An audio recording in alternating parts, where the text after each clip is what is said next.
baxacağıq 2025-ci il DİM 9-cu sinif toplusundan 42-ci və 43-cü tipli sualların izahına. Bölmə isə təbii ki də üçbucaqlar bölməsidir.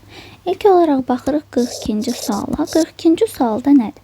Üçbucaq verib, üçbucaqların A, B, C təpələrini qeyd elədim.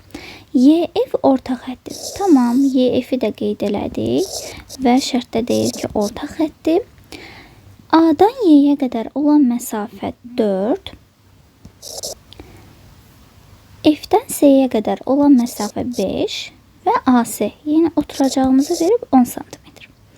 BYF üçbucağının perimetrini tapın. Baxın, BYF. P1 yazırım. P1 bərabərdir sual işarəsi. Bu üçbucağın perimetrini soruşur bizdən. Biz bilirik ki, orta xətt tərəfi yarıya bölür. Yəni, əgər AY məsafəsi 4-ə bərabərdirsə, onda YB məsafəsi də 4-ə bərabər olacaq. Yazırıq 4. Daha sonra, əgər FC məsafəsi 5-ə bərabərdirsə, onda BF məsafəsi də 5-ə bərabər olacaq. Burada yazdıq 5. Bəs oturacaq necə olacaq?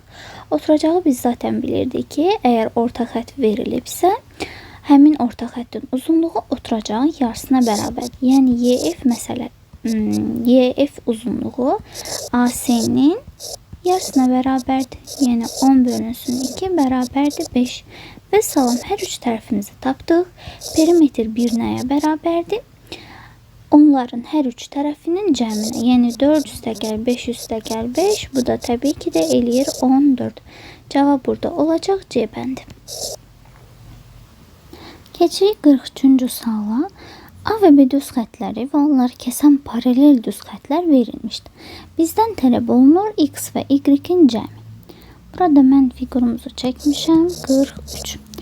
Bu misalı biz həll edirik Fales teoreminə. Bəs Fales teoremini bura necə tətbiq edəcəyik? Deməli, Fales teoreminə görə həmin paralel xətlər kəsənlər üzərində mütənasib parçalara ayırır. Mütənasib parça dedikdə onların nisbətlərinin bir-birinə bərabər olduğu parçalar başa düşürük. Yəni, sol tərəfdəki parçaların bir-birinə nisbəti sağ tərəfdə qarşılıqlı parçaların nisbətinə bərabərdir. Məsələn, ilk olaraq birinci addım Y-i tapaq. Şəkli baxsaq, yuxarıda ilk iki paralel xətt arasında parçaların mütənasibliyini qura bilərik. Yəni, 6-nın Y-ə nisbəti bərabər olacaq 6-nın 5-ə nisbəti.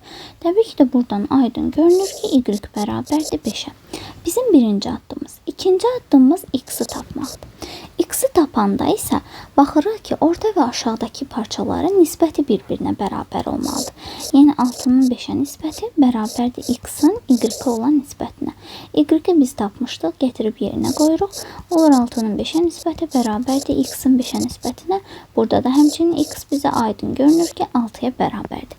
Misalda bizdən nə tələb olunur? X və Y-in cəmi.